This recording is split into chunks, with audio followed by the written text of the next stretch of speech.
안녕하십니까. 소담동을 지역구로 두고 있는 더불어민주당 소속 김현미 의원입니다.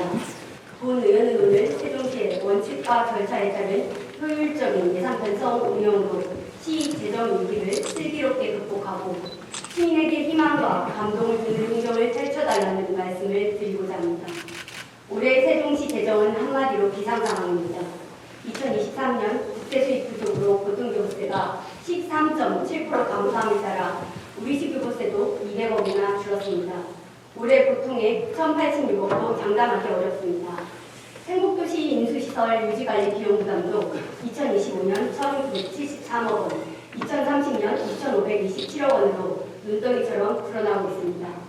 여기에 행복도시 건설 개발 계획 변경안에 따라 올해부터는 행복도시 공공건축물 건립 예산 절반을 시가 부담해야 하고 그 규모는 약 1,480억 원에 육박할 것으로 추산됩니다. 가뜩이나 세수 부족으로 심각하고 내외 경기 전망도 어두운데 여러 악재까지 겹쳐 시 재정에 빨간불이 켜진 것입니다. 이에 2024년 세종시 예산은 그 어느 때보다 모두가 한마음으로 힘과 지혜를 모았어야 했던 중대한 사안이었습니다. 시장님께서도 기회가 있을 때마다 재정 여건이 어렵지만 계획한 복지사업 등 민생 약자 예산은 차질 없이 추진하겠다. 비효율적이고 낭비적인 사업은 과감하게 재검토해 재정 운영에 효율을 기하겠다고 강조하셨습니다. 하지만 본 의원은 시가 제출한 예산안을 심의하는 내내 과연 사업의 시급성과 타당성, 적절성 등을 제대로 분석, 편성한 것인지 의문이었습니다.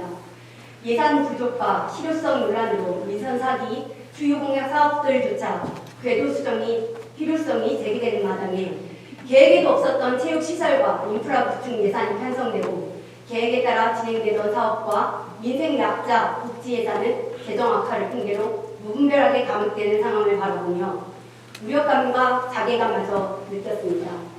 시민의 건강권과 직결된 최우선 민생 예산이 응급의료 예산이 삭감되고 예방접종 예산은 축소되었습니다. 보조금 부정 사용 등으로 시 자체 감사에서 지적받은 사업의 보조금 삭감 등 그 어떤 조치도 없이 지난해와 같은 수준의 예산을 편성하셨습니다. 2020년부터 추진해왔던 시립 어린도서관 건립은 이달 설계 용역 완료를 앞둔 상황에서 예산 미반영으로 전면 중단되었습니다. 이미 확보했던 국비 중 15억 원을 쓰지 못하고 반납해야 하는 상황입니다. 과연 이번 예산이 민생을 지키고 계획된 사업을 차질 없이 추진하며 절차를 준수하고 재정 운영에 효율을 기한 것이었습니까? 재정 악화에만 치중한 나머지 민생에 대한 배려와 국민은 간과한 채 안이한 재정인식과 무책임만 드러난 것은 아니었습니까? 이 와중에 본 의원이 확인한 결과 세종시는 세출 구조조정이라는 명목으로 아직 올해 사업이 제대로 진행되지도 않은 상황에서 본 예산에 반영된 사업 예산을 대폭 삭감을 추진하고 있습니다. 이것은 지방자치법 제47조에 따른 의회의 예산안 심의 확정권에 대한 심각한 침해가 될 수 있다는 점에서 매우 우려스럽습니다. 세종시는 이제라도 의지를 갖고 내실 있는 본 예산 운영과 향후 예상되는 추경 편성의 건전성과 효율성 극대화에 노력을 해야 합니다. 이에 본 의원은 다음과 같은 몇 가지를 당부드리고자 합니다. 첫째, 사업부서는 철저한 예산 편성으로 꼭 필요한 예산이 사장되지 않도록 하기 바랍니다.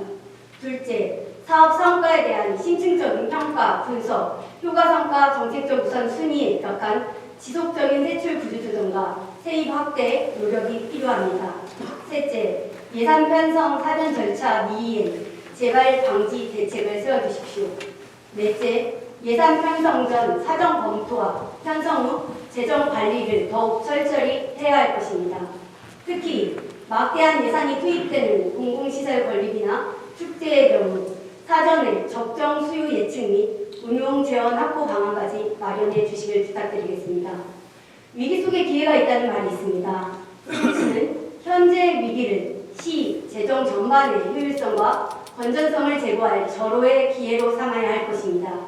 마지막으로 불효 불급과 필요 필급을 헤아려 시민의 혈세를 소중히 사용하고 힘겨운 일생을 한치의 소홀함 없이 챙겨주시길 당부드리면서 5분 자유 발언을 마치겠습니다.